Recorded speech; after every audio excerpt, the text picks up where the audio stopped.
People always say kindness changes hearts.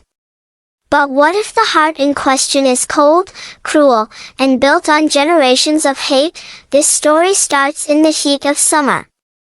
A poor black teenager saves the life of one of the most powerful, openly racist billionaires in America. Why? Not for money. Not for fame. Just because it was the right thing to do. But that one act? It shook the city, embarrassed the rich, and left millions wondering, can one moment of kindness undo a lifetime of hate? Stick A. It was one of those suffocating July afternoons where even the air feels tired. Daryl, a 14-year-old boy with 2 small shoes and a cracked phone in his pocket, was walking down Madison Street, picking up bottles. Not for the environment, for money. His mom's medicine bill was due, and school was out. As he reached the corner store, a silver Rolls-Royce came to a screeching halt. People turned. A man collapsed on the sidewalk, white, older, dressed like money. That man? Walter H. Kensington. A. By the time the ambulance arrived, someone had recorded the whole thing. Daryl kneeling over a dying man, giving chest compressions, sweat pouring down his face. The video went viral before Walter even made it to the ER. Headlines twisted the story.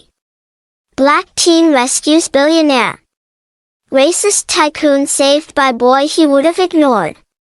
Everyone had an opinion. But Daryl? He just wanted to go home. At school, kids were whispering. At home, reporters knocked on the door. His mom didn't open it.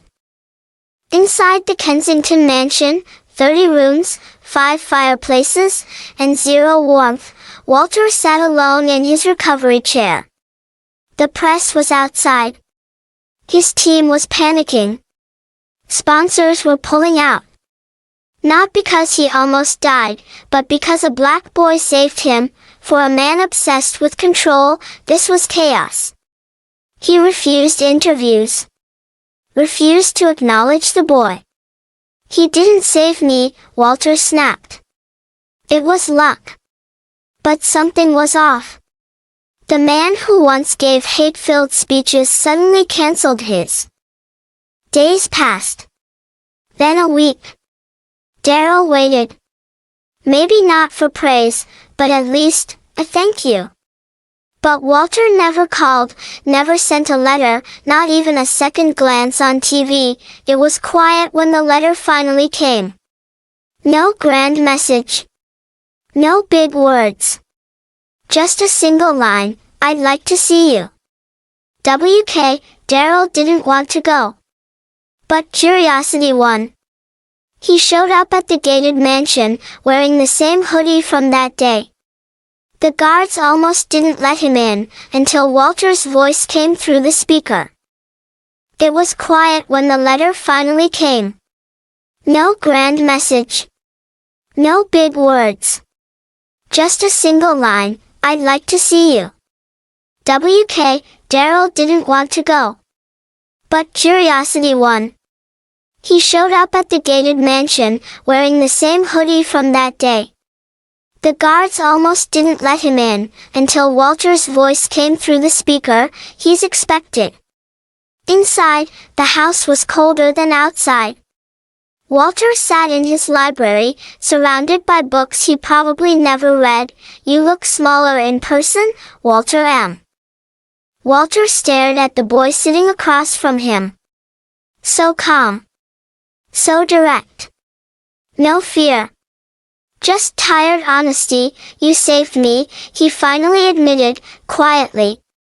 I didn't want to believe it, but I remember now. Daryl shrugged. It's not about memory. It's about what you do with it. That hit Walter harder than expected. In a house where no one challenged him, here sat a teenager who had no reason to be polite. And maybe that's what made it real. He stood up, walked to the mirror above his fireplace.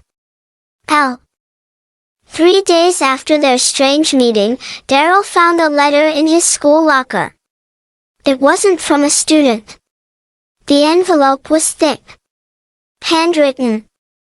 The return address, Kensington Estate. Inside was a letter, not from Walter, but his lawyer. The billionaire had set up a scholarship fund. In Daryl's name.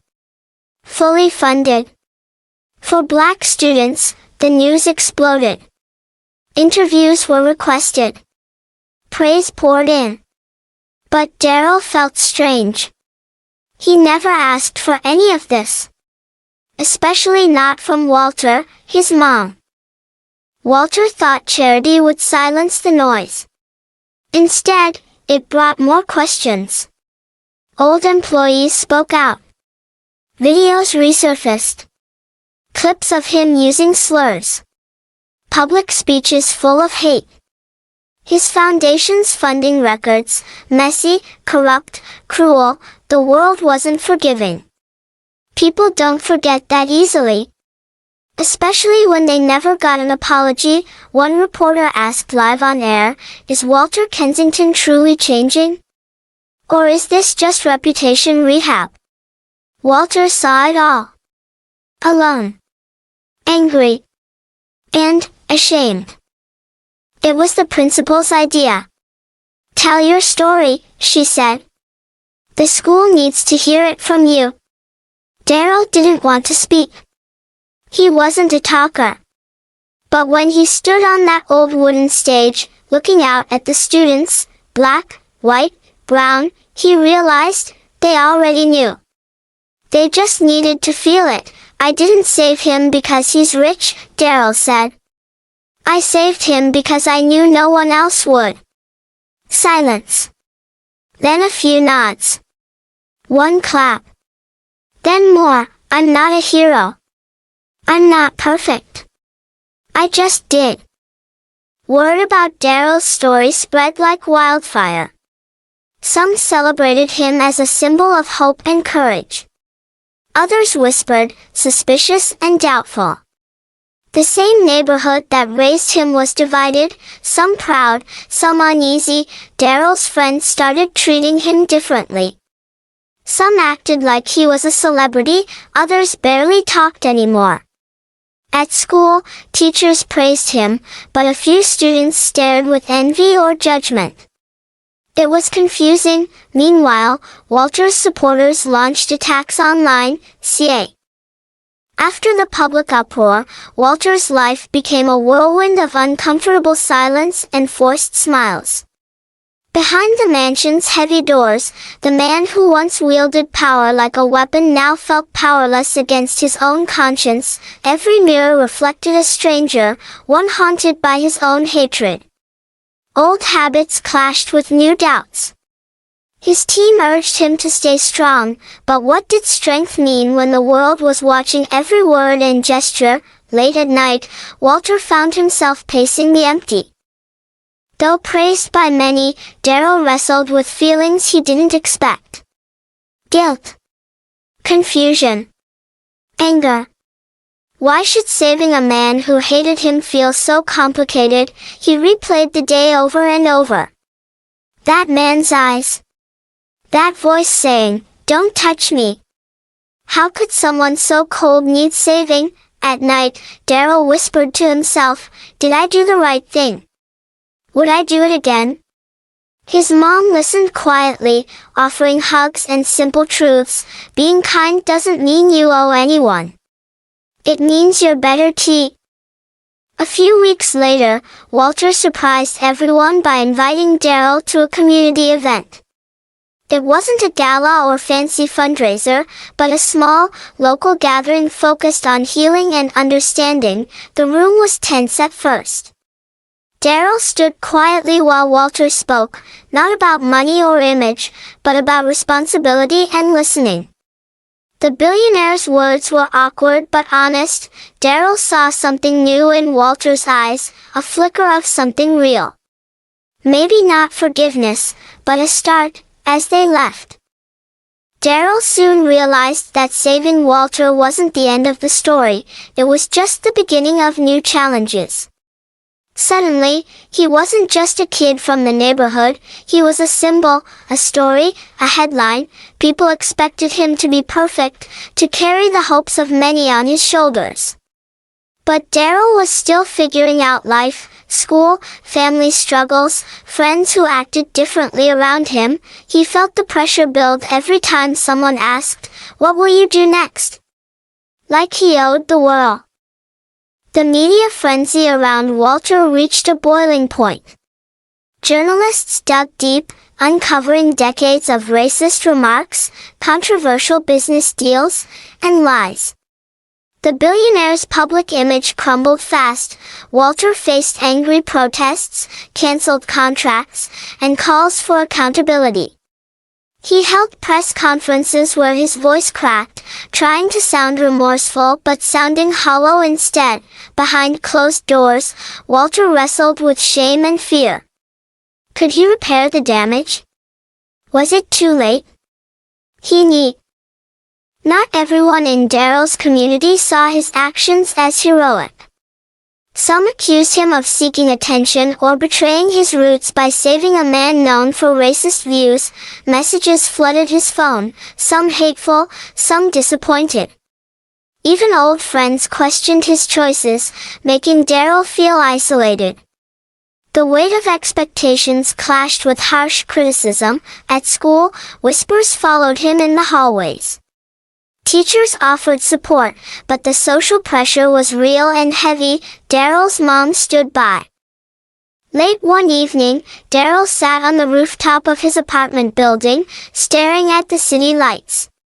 The weight of everything, praise, criticism, confusion, settled on his shoulders. He thought about Walter, a man who had everything but seemed empty inside. And about himself, a boy who had little but carried a heart full of courage. The city buzzed below, unaware of the battles fought in silent moments. Daryl whispered to the night, "Why is kindness so complicated?" His mom's words echoed. Months after the incident, an unlikely bond began to form. Walter, through small gestures and rare calls, started reaching out to Daryl, not with money, but with questions. "Tell me what I don't understand," Walter said during one call. "Help me see what I missed." Daryl was cautious but curious. They talked about life, fear, and mistakes. Walter listened more than he spoke, something new for him. It wasn't friendship yet. Not trust. But it was a start, a bridge across a deep divide. The community watched closely as Walter and Daryl's story unfolded. Some remained skeptical, others hopeful. Walter started attending local meetings, not as a billionaire guest, but as a learner, a quiet figure seeking understanding. Daryl, meanwhile, found strength in speaking out, sharing his experiences beyond the headlines. His voice became a beacon for youth caught between hardship and hope. One day, at a town hall, Walter stood beside Daryl and said, "I don't deserve your forgive." This story doesn't end with a neat bow. Walter's path to change will be long and winding, and Daryl's journey will face many more challenges. But one thing is certain, a single act of courage cracked a wall built on hate. It showed that even in the darkest places, kindness can be a spark. Daryl walks forward carrying not just his own story, but the hope that change is possible when we choose empathy over anger. And Walter? He's learning that power isn't just money or influence, it's